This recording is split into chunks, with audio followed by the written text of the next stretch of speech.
Okay, so this is Saturday morning, the 16th of November, uh, 2024. The world has not fallen apart since last week. It still seems to be about the way that it was, all built upon attitudes.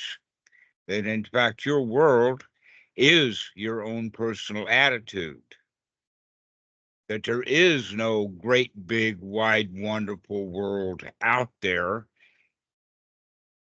that all of your world is actually local, according to what you have as senses. Now, we can say that the web is actually an extension of the senses, but what you hear on the world is mostly just people's attitudes, people's beliefs. And that you could say then that culture is sort of like the sum total or a kind of a collective consciousness, or perhaps even collective karma, in the sense of collective action based upon uh, a common belief system that we have as a culture. But everybody doesn't live in that. What they live in is their own personal culture. Now, uh, to get started, we always go back to uh, what the Buddha said, in the sense that he says he only teaches one thing, and that is dukkha, dukkha nirodha. He only teaches one thing. And yet, look how full of beliefs, etc., culture is. It's absolutely chock a block full of nonsense, beliefs, wants, projections, etc. And that the way to straighten out the world is to straighten it out between your ears, which basically means that when things are straight in your own mind, you recognize what a tangled web culture is, and it's best to not bother with it too much. That in fact, what we're really looking for when we talk about the teaching of the Buddha, that dukkha, dukkha nirodha, actually means to see the dukkha and to get out of its way. Don't go messing with that stuff. Because when we mess with it, we get it all over us. And when we get it all over us, we can't tell the difference between that stuff and who we actually are. That in fact, this is the whole point of the teaching of the Buddha, is to be able to see how much of what we thought we were is not actually who we are. That most of what we think we are is just something that was borrowed from someplace else, some part of the culture that we live in.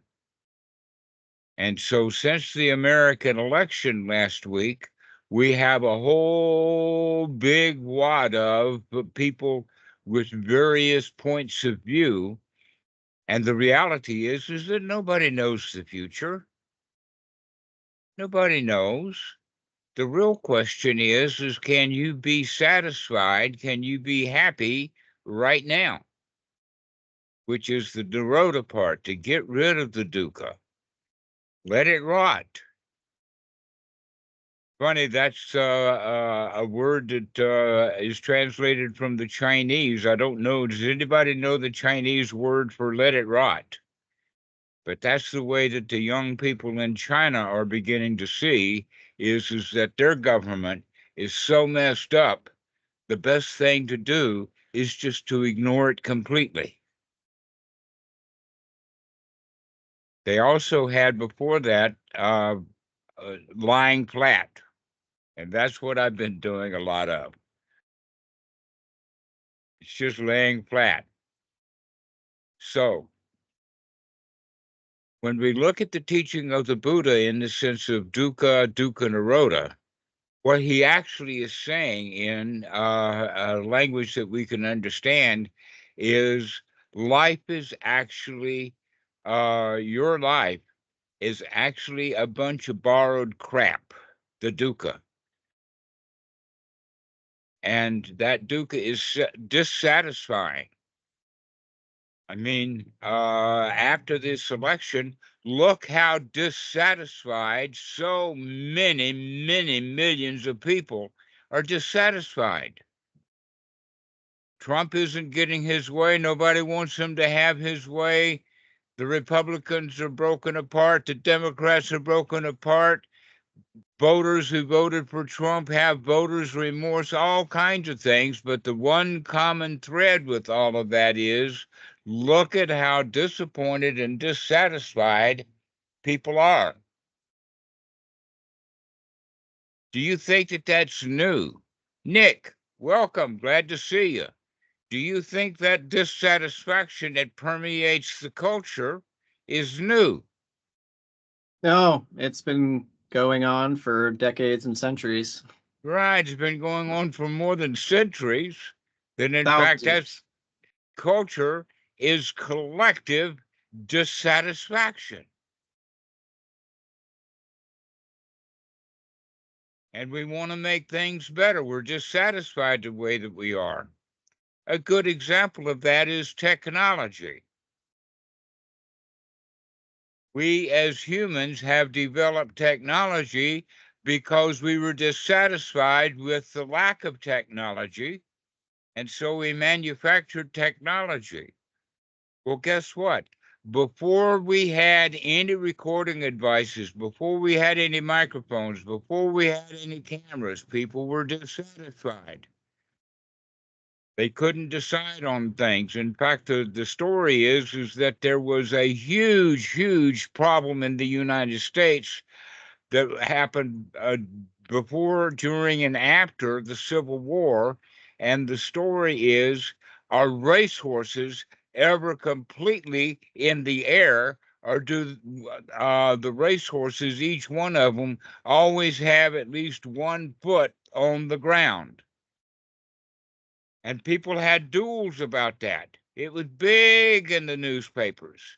And so after the camera was invented, someone took a whole string of cameras, put each one of them on a fence post along the route where the horses were traveling with tripwires so that they could take a whole bunch of photos to see if they could prove to find the horse completely in the air. I don't ever know. I don't remember what the outcome to that was, but we can say that part of the development of cameras, especially even into movie cameras, was to solve that problem. And after it was solved, it didn't matter. I think they settled a bunch of debt. A whole lot of money was transferred. A whole lot of people were unhappy. But that must have been because they did catch at least one photo of a horse being completely off the ground. Because having a whole series of photos of the horse with 1 foot on the ground doesn't prove anything. That's So correct. The result was that it was proven that the horse was suspended in the air. it must have been, because they don't talk about it anymore.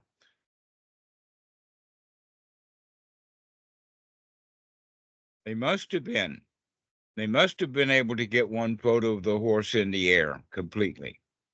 So the point then is that look how far technology has come, all the way from taking photos, getting microphones, recording sound, recording sights, putting them together, having motion pictures, going to the theater to see a motion picture.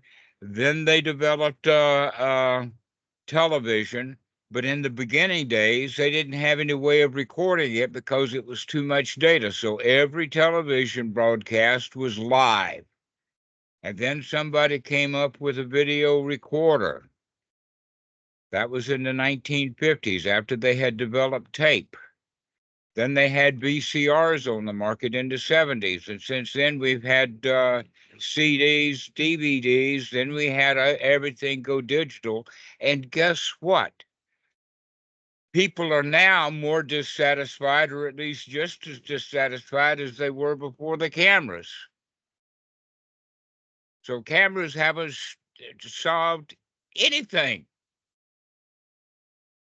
If anything, cameras, et cetera, with all this technology, has sort of spread a thin layer of or a veneer of consistency across the cultures, so that we know a whole lot more information now. But as a culture, we're just as dissatisfied as we've always been. How many of you here have benefited from technology? Everybody says, oh, well, I benefited from technology. How many people have been cured of dissatisfaction because of technology? Nobody. And yet the Buddha had that problem solved 2,500 years ago. There was no Buddha phone back then, but they didn't need technology at all. We didn't need culture at all. If that's the case, then we can say that we do not need technology today. That in fact, our technology has kept us more informed, closer to culture, and we're still dissatisfied. If anything, we've just got more things to be dissatisfied about. If you didn't have a cell phone and you wanted to talk to your grandmother, you're dissatisfied you can't talk to her. Now that you've got a cell phone, look how many apps you've got on that cell phone, and you're dissatisfied with every one of them. So in fact, the technology is increasing our dissatisfaction. So the question is, how can we come out of that dissatisfaction into a state of satisfaction?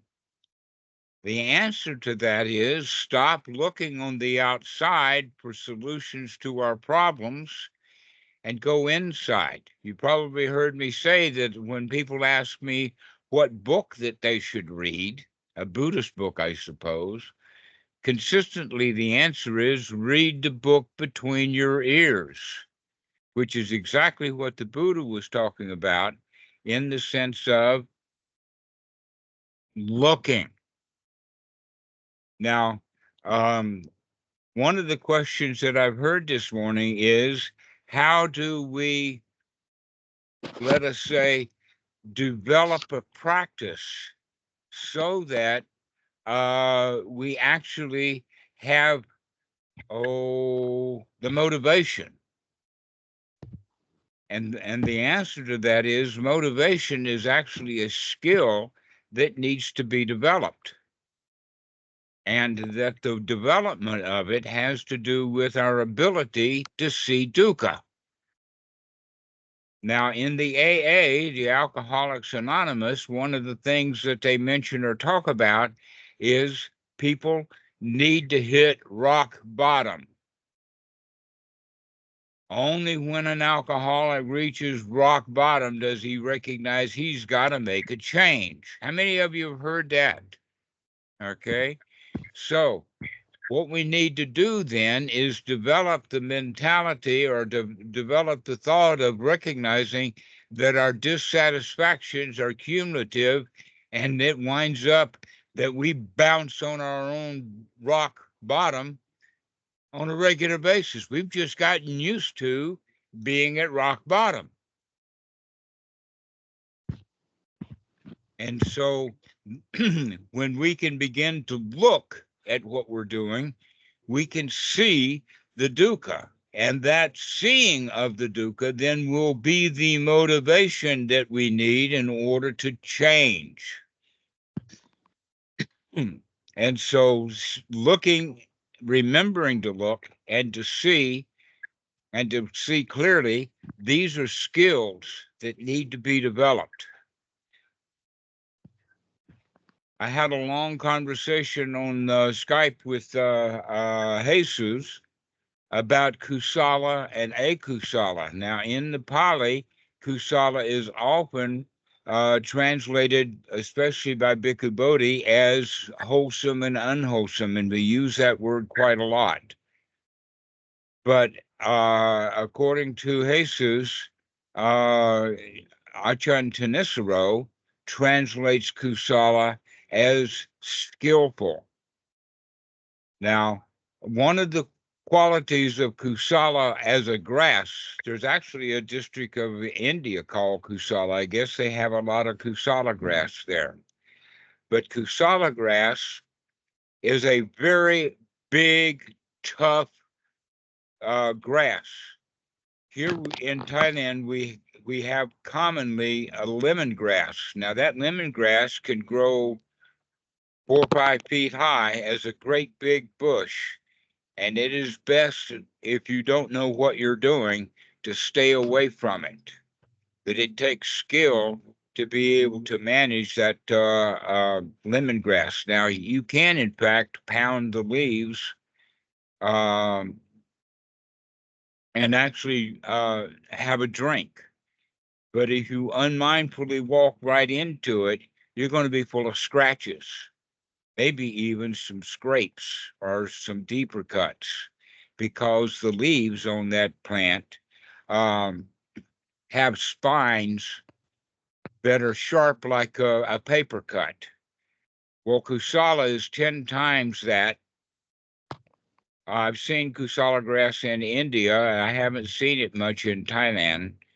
But in the time of the Buddha, they would use this kusala grass, they would cut it and dry it and flatten it with a press and then use it as a kitchen utensil, a kitchen knife.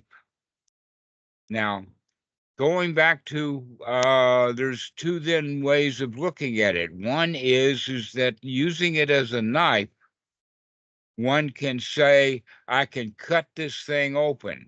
And I use the word diagnostic. I was an engineer, and so we use diagnostic tools and diagnostic software and diagnosis. What we mean by diagnosis, the word diag is Greek for cutting, opening things up. And the word gnosis, I guess everybody knows that, is to know. Our word knowledge and knowing comes from gnosis.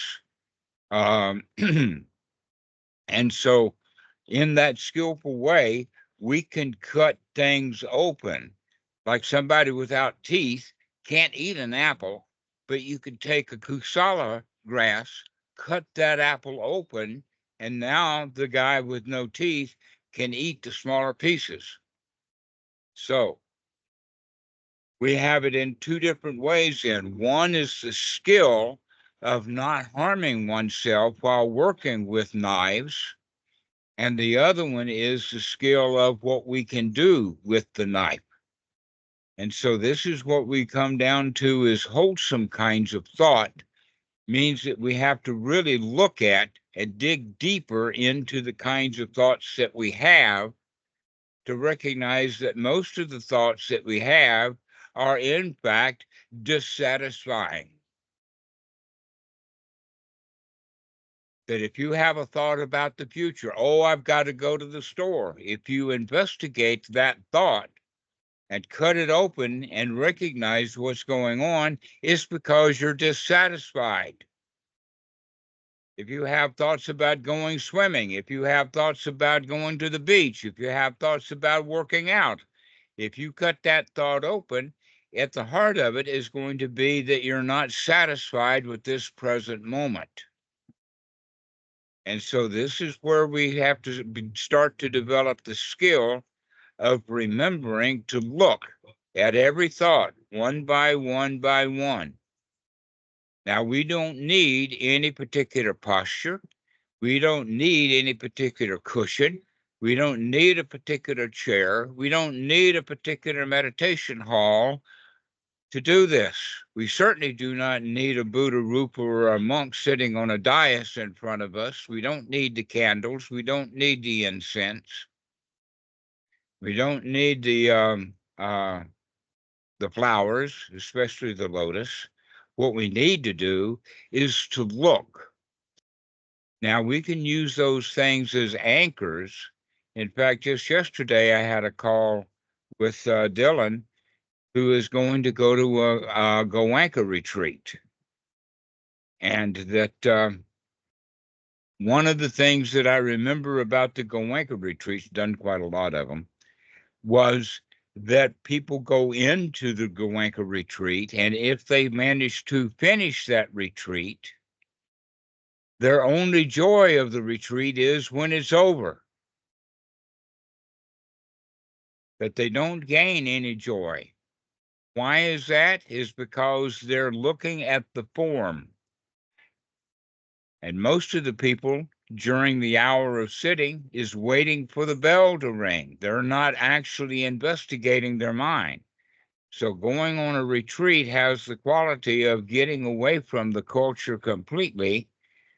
But almost everyone, when they go into seclusion like that, recognize if they look that they brought the culture with them. And all they do is just rehash culture. An example of that is on the first or second day, everybody is remembering how they got to the retreat. The middle of the retreat, they begin to have nothing to think about, and so they go way back in the deep past or off way into the future. And then as the retreat begins to come close to being over, and now everybody is planning on what they're going to do the day after the retreat. And during that retreat, very few people are in that retreat in the sense of being here right now so that they can look at the kind of thoughts that they have.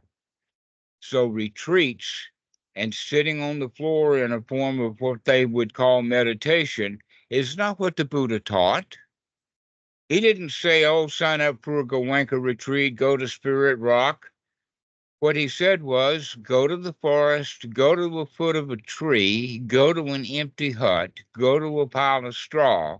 And what he is talking about there is to get away from the culture, to put that cell phone down and to sit there and start looking at what your thoughts are, because only by seeing how dissatisfying those thoughts are, if we can see that, that will give us the motivation to practice more, to come out of those unwholesome, dissatisfying, unskillful thoughts. But we are in such a habit of having one unwholesome thought after another, after another, after another, and we get used to it, and we think, oh, well, it's not so bad. Everything is kind of okay. And then we'll have another unwholesome thought about, oh, I've got to fix the car, or, wow, those politicians are terrible, or, oh, no, they're going to do something really bad. We don't even recognizing that we're making that shit up. That we don't know what the politicians are going to do. We don't know what they're going to do to each other. You don't know what the voters are going to do. You don't know the future. The Buddha actually talks about that in Sutta number 131 in the Majjhima Nikaya, when he's talking about that now, today, right here in front of us, this is the time that we need to have to pay attention to what we're thinking. That will give us the motivation to continue to do it. It will also, by doing it some, we'll begin to develop the skill so that we don't cut ourselves on the kusalas of our own mind. And this is why the Buddha recommends, let's start having wholesome thoughts. Now, when I use the word wholesome, I'm actually looking at the Anapanasati Sutra, where the Buddha talks about it, not in the sense of thoughts, but in the sense of our attitude. Let's gladden the mind. Let's brighten the mind. Let's tell ourselves everything is actually okay. Right here, right now, and any time that you have a right here, right now, you can recognize that right here, right now, everything is kind of okay. So why don't we think about everything right now is okay? That we can let that skill develop. Everything is okay. Everything is satisfying. And if we forget, then the habits are going to come back. And the habits that we picked up were all the habits of the unwholesome.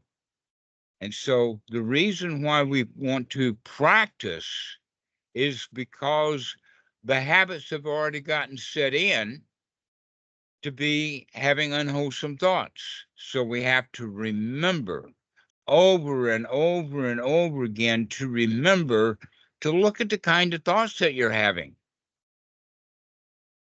This is the whole practice, is to remember to look at what you're thinking, to remember to look at your attitude.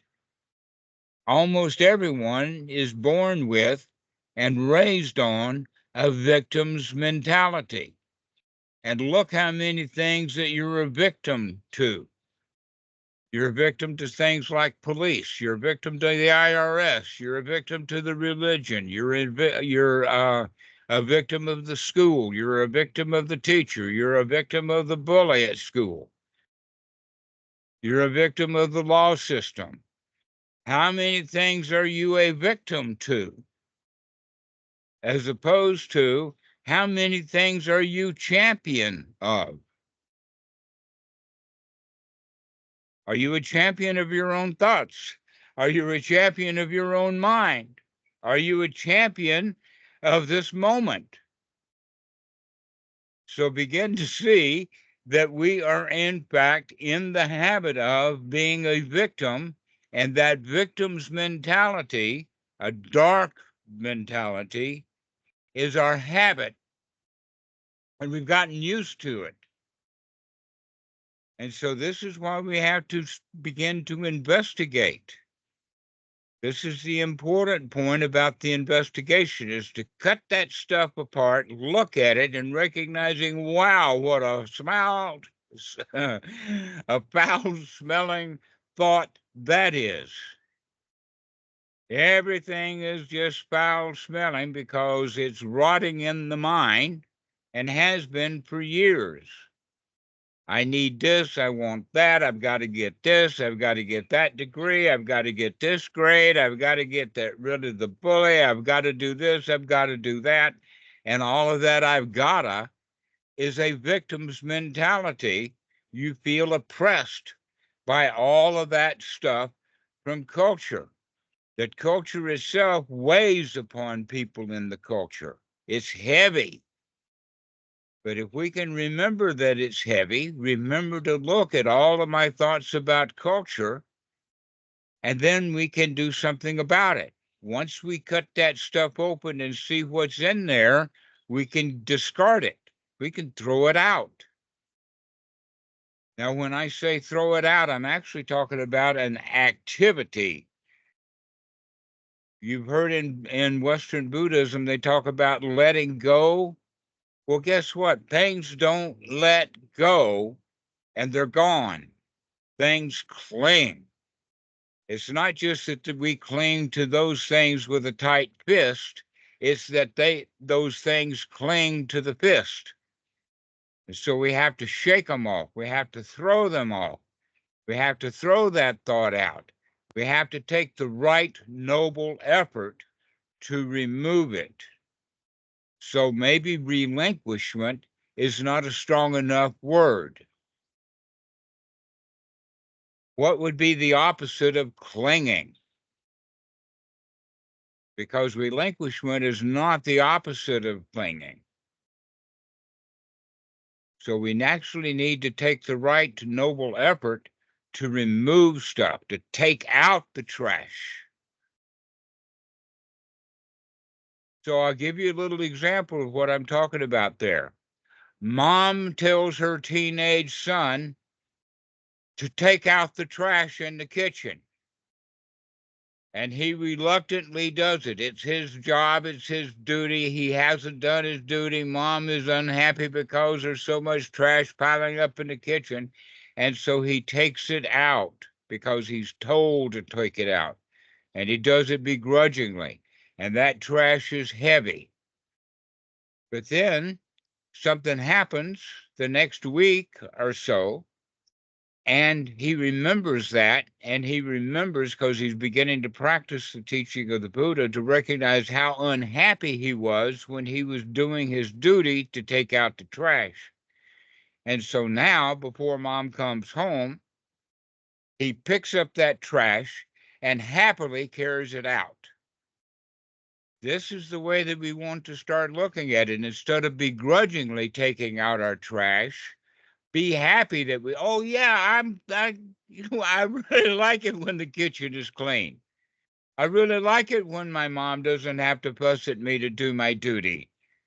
That in fact, Mom is really happy that her son has actually done his duty without him being prodded. And so this is the way that we're going. Also, instead of having the parent in the mind, oh, you should practice anapanasati, you should practice having wholesome thoughts. And that's the stage that everybody goes through. We make it a rule. And then we rebel against the rule. So even when we're practicing, we do it begrudgingly. But when we can actually see what a filthy mess our mind is, then we can then, with right noble effort, actually gain that attitude change of, well, I can do this. I can throw that stuff out. So this is the way that we're going to learn to practice is to start changing our attitude along with changing our thoughts, so that we can begin also to change our feelings. Most people are raised in this culture that your feelings are out of control. It's actually built into the language when we say, oh, I am depressed, I am frustrated, I am sorrowful, I am angry. What that means is that we can't tell the difference between who we really are and the feeling that is there. But when we begin to look, when we begin to cut things open, we can recognize, oh, the anger is there, but that's not me. If we could cut that stuff open and recognize that the anger is there, but it's not me, that is actually then motivation to stop that anger. But if we see anger in the sense of, oh, I am angry and I shouldn't be, now we're adding an extra layer of dukkha to it. And it's harder to change because we don't see the anger as dukkha, we see the anger as me. So if you have the thought of I am frustrated or I am angry, cut that open. Open that stuff up to recognize that you are not your feelings, that you do have some control over your feelings. You can feel, in fact, the way you want to feel. And if you have the right attitude, it's easy enough to change your feelings. And the attitude is, hey, I don't have to feel that way. I can feel the way I want to. Yeah, the computer broke. Yeah, the cell phone broke. But I am not the cell phone. Well, I'm really glad that I'm not the cell phone because the cell phone just broke. Also, many people who don't have a cell phone that breaks, they're worried about their cell phone breaking. Oh, well, what if? What if this goes bad? What if that goes bad? But if we're practicing correctly, we'll cut that thought open and recognize that that thought is not real. It's a what if. What if this goes wrong? What if that goes wrong? The fact is, everything is already okay.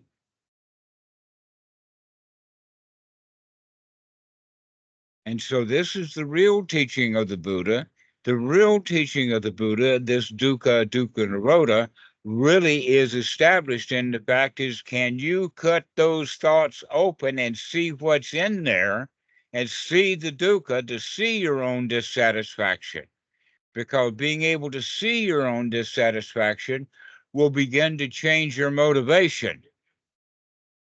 And your motivation would be to come out of your victim's position, come out of your dukkha, come into a winner's position, come into the thought pattern of, I can handle this.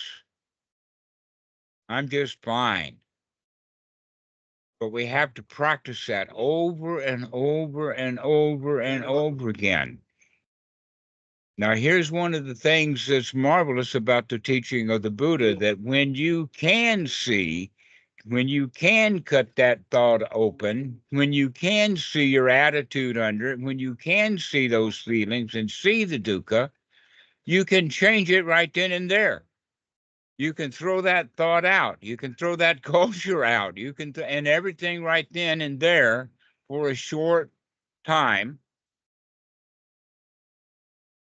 For a short time, everything is already okay. That fulfills the entire teaching of the Buddha. You can do that immediately. There is no such thing as progress. It's a lot more like a light switch than it is a dimmer. Oh, I'm a little bit enlightened is a much better way of saying that right now I'm enlightened. Right now, I don't have a worry in the world. Right now, I've got a winner's attitude. But recognize that that's not going to last very long because of the habits. And so we have to do it again and again and again. And many people will say, oh, well, I've done it 3 or 4 times now. I brightened my mind, I've gladdened my mind, and now it's right back into the dukkha. Oh, poor me. Well, that's just your habit. The question is, can you keep looking? The question is can you never mind? In fact, I'm really glad that I saw that dukkha. Have that attitude of, oh, wow, I'm really glad I saw that because now I don't have to think about it. Wow, I'm glad I caught myself thinking about George Bush. Now I don't have to think about it. Well, I'm glad I had a thought. I can see that thought about Putin. And so I can throw Putin out of my mind. And wow, right now I'm free from him. So look at the instantaneous as being your goal. Right here, right now, throw those unwholesome thoughts out one at a time, another one, another one, another one. And pretty soon you begin to develop the skill of being able to see the dukkha. You can begin to develop the skill to remember to look. You can develop the skill of actively throwing it out. And that's an important one, the development of the skill of right noble effort. And when you do that over and over and over and over and over again, a new skill begins to develop. And that is having right noble attitude or right noble intention of, hey, I can change. I know I can change because look how many times I have changed. Not look at the tens of hundreds and millions of times that I didn't change. Look at the fact that in 25 times I have changed. If I can change 25 times, I can change 26. And so that begins to change our attitude. And then something important happens. It's so important that the Buddha calls it, this is the first knowledge. The first knowledge is when the student understands that no matter how obstructed the mind gets, no matter how much hindrances, no matter how much dukkha is in the mind, we can throw that stuff out and come back to the reality of the present moment. And so this is an attitude to develop, that you can do this. You can throw that stuff out. And then we begin to get elated. Whoopee, I can do this.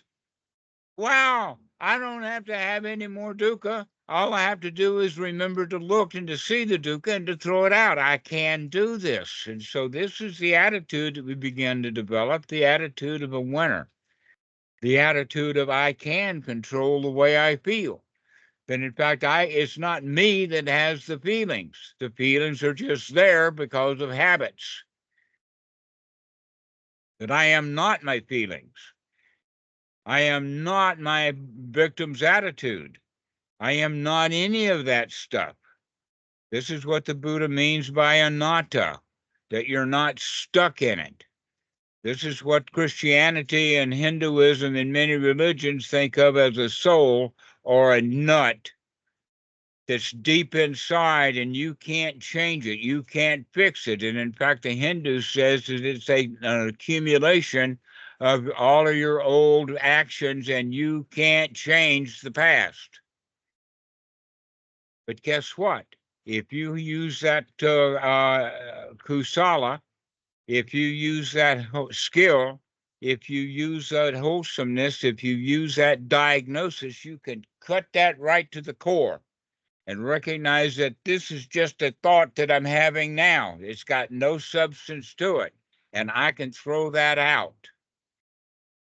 So this is the real practice, is over and over and over and over again. We keep throwing that stuff out over and over and over again. We keep throwing that stuff out until we develop the attitude of, I can do this. And that's the very first knowledge that is noble. That knowledge is a factor of the path itself. This is what the Buddha marks as the beginning of one's noble path. It's not quite Sotapanna, but it's the first step of Sotapanna, is having that attitude that I can do this. I can throw those unwholesome thoughts out of the mind. I can come back to reality. Let me do it right now.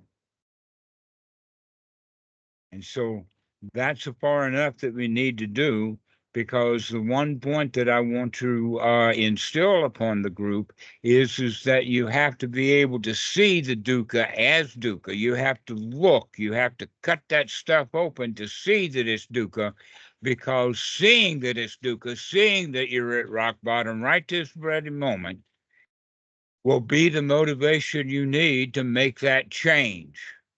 And if you change over and over and over and over again, you keep changing and keep changing, you will slowly develop the attitude of, I can do this, that I am not a victim of my own circumstances. I'm not a victim of my own feelings. I'm not a victim of my attitude.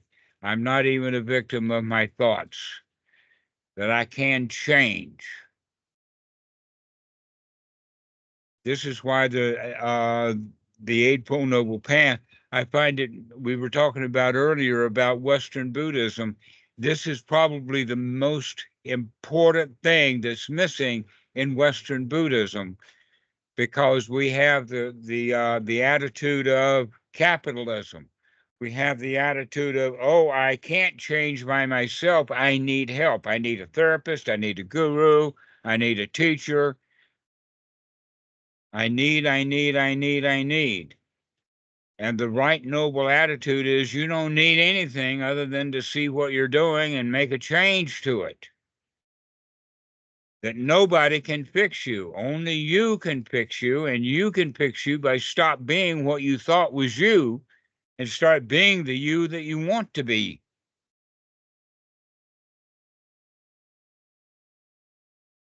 So, Carwin, you had your hand up. Go ahead. Well, can you hear me? Yes. Well, my thing was, I thought, can we assume that at any moment we are actually, especially at the beginning, someone like me, that most of the time we are in dukkha? Because sometimes I don't see it like dukkha, but I'm just thinking about things. I'm just thinking about things, and I don't want to change them because I'm like, okay, this is maybe not dukkha, but actually, as you said, if we really cut everything from moment to moment, then we will see, okay, most of time it is dukkha, and it doesn't need to be something very big like suffering or something like fear or anger, but just from moment to moment, from moment to moment. Most of the time, I'm in dukkha. Yes, that's Yeah. exactly right. To recognize that moment by moment by moment, your average ordinary state is Yep. at a, let us say, a low level rumble of dukkha. Yep. Yeah. It's there with every thought. Every thought is based upon some kind of satisfaction, dissatisfaction.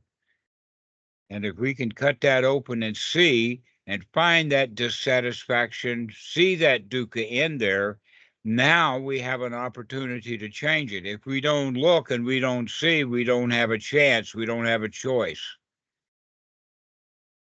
And so this is why we have to keep looking and keep looking and keep looking. And pretty soon you're getting the skill of being able to see it, so that in the beginning, a lot of the stuff that we thought was wholesome, upon a skill development, we recognize that no, that's not wholesome. Thinking about the future, for instance, thinking about what we're going to do, that's unskillful. Instead of just saying, wow, right now I don't have to do any of that. Everything is right now okay. Wow, what a relief it is. That's actually would be the goal that you could have, would be to sigh and relax and say, wow, everything is okay. And practice that over and over and over again. And pretty soon you gain that insight, that vipassana of, well, you know something? Everything really is okay. I have seen it okay enough now that I'm beginning to recognize that everything is already okay. When thinking that actually also that thought makes me a little bit afraid. What I'm thinking, let's say if I'm really okay with everything being like it is, if I'm really, really happy, will I have then motivation to do something? Because sometimes I make myself angry. I listen to war music, I go into shower, war music, boom, boom, boom. I motivate myself to make myself angry to do something. It is very strange, but and I'm now thinking, what if I'm really happy? Will I then make anything out of my life? Now I'm trying to make money. I'm trying to build a business. I'm trying to do, I'm trying to make something out of my life. And if I'm really happy, will I have any motivation to do anything? Yes, exactly. Why are you so motivated with dukkha that you're out there building a business and building this and building that, and all of that is based upon dissatisfaction? That in fact, one of the things that I'll mention now is that in all religions, they, like Christianity, has a heaven and a hell and maybe a purgatory, which is just the same as hell, it's just with lower temperature. And Hinduism has this idea of good actions lead to good results and bad actions lead to bad results. But the Buddha, he examined that and recognized that most action is in fact mixed. It's mixed with good and mixed with bad. Every cloud has a silver lining. That people who really hate Trump, for instance, are really happy to see how many people hate him. Okay? So, if we can see that fact that almost all of our action is mixed, then we can go to the fourth kind of karma, which is neither one. It's not good, it's not bad, it just is. And that kind of action leads to the end of action. For instance, if you have a splinter in your foot and you're thinking about it, you'll probably go get a knife and start digging into that foot. But if you're sitting just happily and comfortably without any pressure on that foot, the foot doesn't bother. And because of that, we don't do anything. Now, when it starts to fester, it begins to throb, then we'll do something about it. But often, splinters, especially small ones, will work their way out. We didn't have to do anything.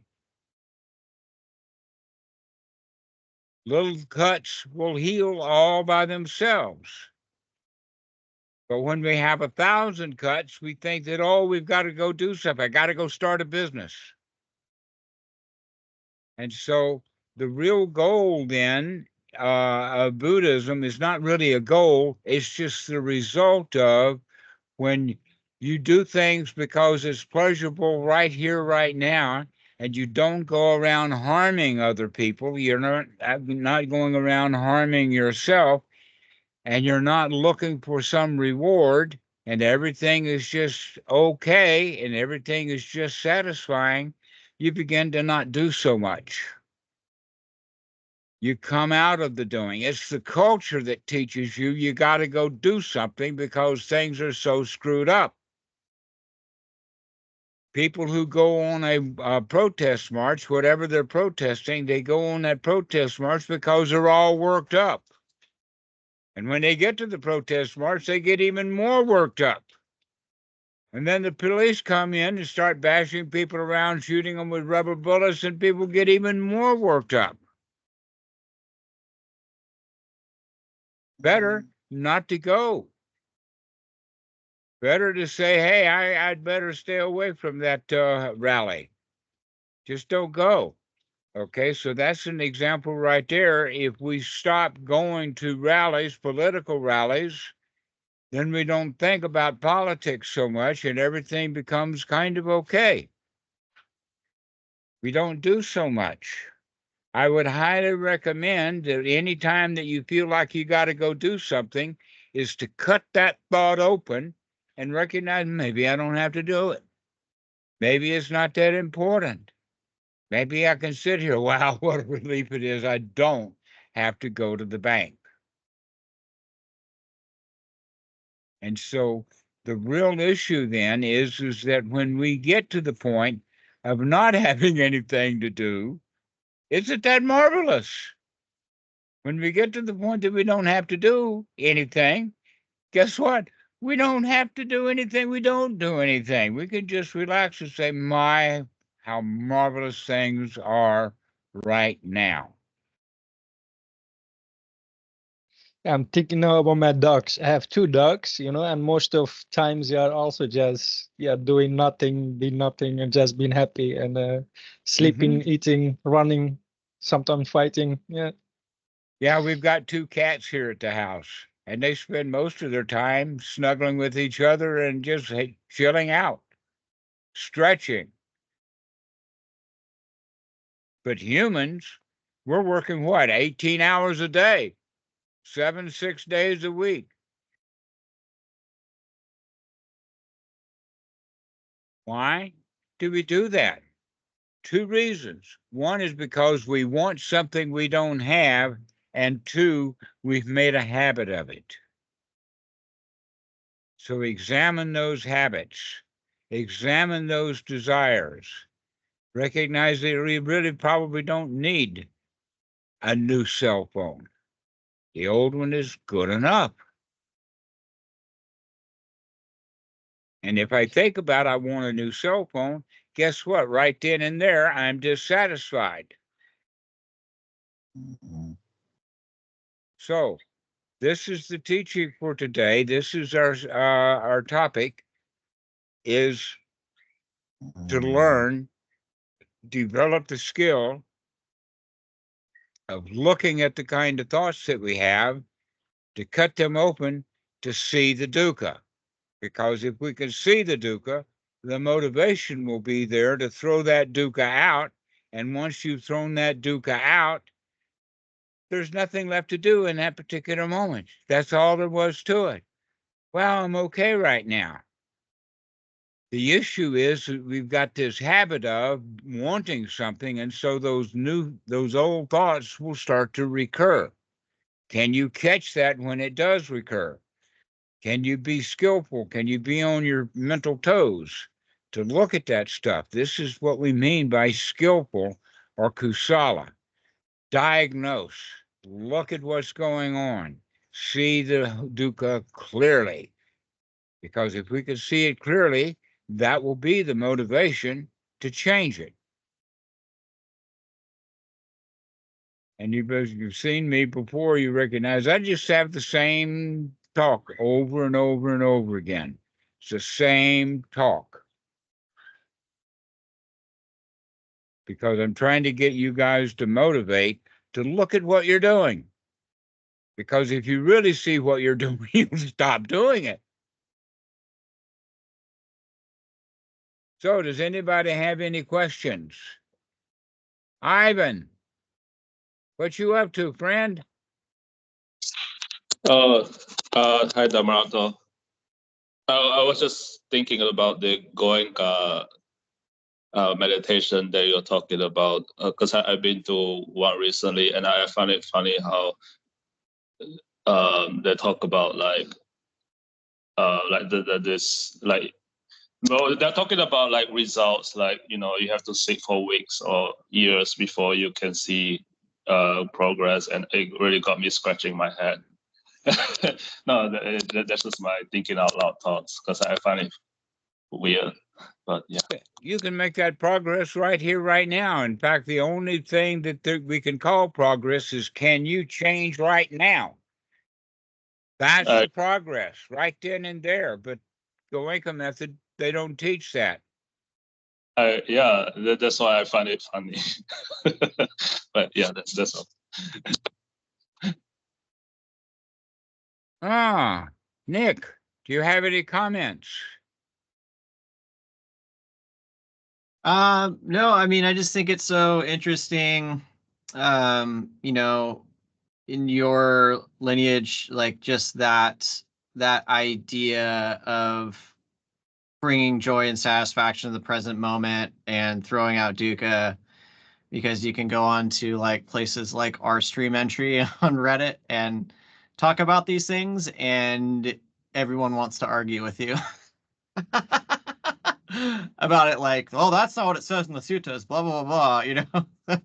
It's funny because it's so obvious to me. I mean, it took a long time for me to like see something so simple that you've been teaching and have it just all click, and especially happened in the last year. But it's just it's fascinating that there's so many different interpretations of the Buddhist teaching. But now I just see it so clearly. It's like, of course. Of course. So, yes. Well, you'd be surprised at how many rat holes, sinkholes, cesspools, thickets, etc. people wind themselves up to when you have the blind leading the blind. Mm-hmm. And I'm very, very grateful to Achan Po and Bhikkhu Buddhadasa, sometimes intentionally leading me into a thicket just so that they could laugh at me and say, "Wake up! Look at what you're doing." So, Patrick, do you have anything to say?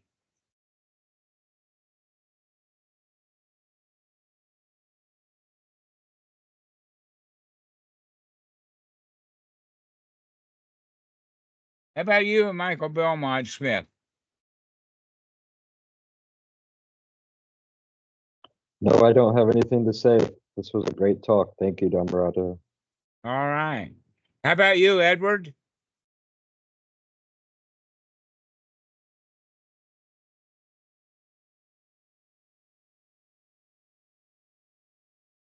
How about you, Lars? You got anything to say?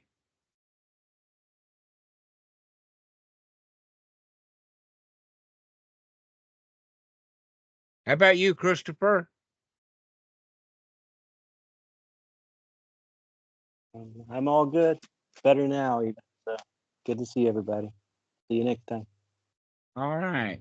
So, Mikey, why don't we take this thing home?